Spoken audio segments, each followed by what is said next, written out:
আজি লামডিং সমষ্টিত ২৭,৪০০ মহিলাৰ মাজত মহিলা উদ্যমিতা অভিযানৰ পুঁজি বিতৰণ কৰা হ'ল। হোজাই জিলাৰ লামডিং আৰু হোজাই দুইটা সমষ্টিতে পুঁজি বিতৰণ সম্পূৰ্ণ হ'ল। এতিয়া বিনাকান্দি থাকিব। কোনোবা এটা দিনত আমি বিনাকান্দিটো এই পুঁজি বিতৰণ কৰিম। বিৰোধীয়ে এটা প্ৰশ্ন উত্থাপন কৰি আছে যে জুবিন গাৰ্গৰ যি চাৰ্জশ্বিট দিয়া হৈছে অতি দুৰ্বল আৰু কাম নাই বুলি কেনেকৈ জানিলে? জাজে ক'লে নেকি তেওঁলোকক দুৰ্বল? তেওঁলোকে উপস্থাপন কৰি আছে। তেওঁলোকে ক'ৰ পৰা পঢ়িলে? ক'ৰ পৰা? ভিতৰত কয়ে লিখা আছে নে খয়ে লিখা আছে তেওঁলোকে দেখিলে ক'ৰ পৰা? আৰু জাজজনে তেওঁলোকক ক'লে নেকি দুৰ্বল বুলি? এতিয়া জাজেহে ক'ব। এতিয়া আপুনি মই কেনেকৈ ক'ম? তাৰমানে বিৰোধীৰ যে কোনো জ্ঞান গভীৰতা নাই, আপোনাৰ প্ৰশ্নটোৱে প্ৰমাণ কৰিছে নে নাই? গতিকে এই ধৰণৰ প্ৰশ্ন আদালতৰ যিটো কাম সেইটো বিৰোধীয়ে কেনেকৈ কৰিব? স্যাৰ অখিল গগৈয়ে AIDF দল ভংগ কৰি কংগ্ৰেছৰ লগত তেওঁলোকৰ কথা। স্যাৰ আপোনাক চেলেঞ্জ দিছে অখিল গগৈয়ে, তাত গৈ আপোনাক ইলেকশ্যন খেলিব লাগে, নহ'লে পীযুষ হাজৰিকা নহ'লে জিলা সভাপতি। অখিল গগৈ কোন? অখিল গগৈ আমাক চেলেঞ্জ দিবৰ কাৰণে অখিল গগৈ কোন? তেওঁৰ পৰিচয়টো দিয়কচোন। তেওঁৰ কেইজন বিধায়ক আছে, কিমান ডাঙৰ দল, তেওঁ কি কি অসমত কৰিলে আজিলৈকে, এটা লিষ্ট এটা দিয়ক মোক। গতিকে তেওঁৰ কথা সুধিলে তেওঁতো বিভিন্ন সময়ত বিভিন্ন কথা কয়। আজি কংগ্ৰেছক গালি পাৰে, কালি ভাল কয়, পৰহি বেয়া কৰে। গতিকে তেওঁৰ কথাত মই কিয় উত্তৰ দিব লাগে? কংগ্ৰেছে ক'বলৈ আৰম্ভ কৰিছে যে অসমতো ইলেকশ্যন আহি আছে, অসমত তেওঁলোকে বিজেপিয়ে ভোট চোৰ আৰু ইভিএমৰ জালিয়াতি কৰিব। নকৰিলে হ'ল নহয়, তেওঁলোকে চাই থাকিলে হ'ল। তেওঁলোকৰ BLA আছে, অসমত তেওঁলোকৰ লাখ লাখ কাৰ্যকৰ্তা আছে, ইমান ডাঙৰ দল, তেওঁলোক থাকোঁতে কোনে ভোট চুৰি কৰিব পাৰিব? ছাৰ কালি বদৰুদ্দিন আজমলে তেওঁলোকতো অসমৰ সকলো ঘৰে ঘৰে নাই জানো? তেওঁলোক এটা ইমান ডাঙৰ ৰাজনৈতিক দল, তেওঁলোক থাকোঁতে কেনেকৈ কোনে ভোট চুৰি কৰিব পাৰিব? ছাৰ কালি বদৰুদ্দিন আজমলে এটা কথা কৈছিল ছাৰ, যে লুৰিণজ্যোতি আৰু অখিল গগৈ আহিব লাগে, আমাৰ বিৰোধী শক্তি বাঢ়িব লাগে। তেওঁ এতিয়া ৱাক অভাৰ দিলে নেকি? আচলতে কথা কৈ আছোঁ, আপোনালোকে মোক এজনে সুধিব বদৰুদ্দিনে এইটো কৈছে, এজনে ক'ব অখিলে এইটো কৈছে, এজনে কৈছে কংগ্ৰেছে এইটো কৈছে। তাৰমানে মই গোটেই ৰাতি কাম বাদ দি ৰীল চাই থাকিব লাগিব কোনে কি কৈছে। ৰীল চাই থকাটো মোৰ কাম হ'ব পাৰে জানো? নহয়, মই এইটো কৈছোঁ ছাৰ, ৱাক অভাৰ দিয়া নিচিনা হৈছে তেওঁলোকে। কি কৈছে যে আপুনি যেতিয়া মোক এই প্ৰশ্নবিলাক কৰে, প্ৰথম মই এতিয়া ৰাস্তাত যাওঁতে ফেচবুক আৰু ইনষ্টা চাই যাব লাগিব, নহ'লেতো মই বুজি নাপাম এইবিলাক কোনে কি কৈছে। গতিকে যিখিনি কথা ৰাজহুৱাভাৱে কোনেও শুনা নাই, দেখা নাই, বাতৰি কাকতো উলিওৱা নাই, টিভিটো হেডলাইন হোৱা নাই, তেনেকুৱা কিমান কথা মনত ৰাখিব? প্ৰধানমন্ত্ৰীগৰাকী 20 তাৰিখে যে আহিব আৰু আমাৰ যিটো এয়াৰপৰ্টৰ হেৰি মুকলি কৰিব, তেওঁ ইতিমধ্যে বহুত ধুনীয়া হৈছে বুলি ইণ্টাৰভিউ দিছে প্ৰধানমন্ত্ৰীগৰাকীয়ে। এই ক্ষেত্ৰত আপুনি আমাৰ প্ৰধানমন্ত্ৰী ডাঙৰী আহিব 20 তাৰিখে গুৱাহাটীত নতুন টাৰ্মিনেল উদ্বোধন কৰিব আৰু পিছদিনাখন তেওঁ নামৰূপত গৈ নামৰূপৰ সাৰ কাৰখানা উদ্বোধন কৰিব, আধাৰশিলা কৰিব। প্ৰধানমন্ত্ৰী বিজেপিৰ কাৰ্যালয়টো আহিব আৰু প্ৰধানমন্ত্ৰী ডাঙৰীয়াই আমি যি শ্বহীদ স্মাৰক নিৰ্মাণ কৰিছোঁ তাতো প্ৰধানমন্ত্ৰী ডাঙৰীয়াই গৈ শ্বহীদসকলক শ্ৰদ্ধা জনাব। এটা দীঘলীয়া কাৰ্যসূচী আছে, 2 এদিনতে গোটেই কাৰ্যসূচীখিনি আহি পাব। তেতিয়া আমি সাংবাদিকসকলৰ জৰিয়তে ৰাইজৰ লগত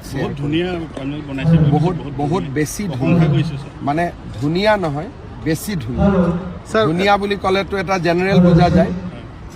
এই যিটো বিমান বন্দৰ বা টাৰ্মিনেল হৈছে এইটো বাঁহেদি নিৰ্মাণ কৰা হৈছে, কপৌ ফুলৰ আৰ্হিত নিৰ্মাণ কৰা হৈছে আৰু বহুত বেছি ধুনীয়া।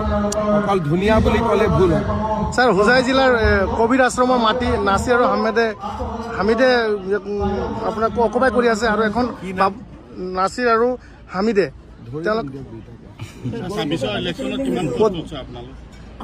আমাৰ কামটো প্ৰায় সম্পূৰ্ণ হৈ গৈছে। আমাৰতো একো বাকী নাই। কিমানটা সমষ্টিত আমাৰ বাছ 102-3টা সমষ্টিত আমি ভালকৈ কণ্টেষ্ট কৰিম।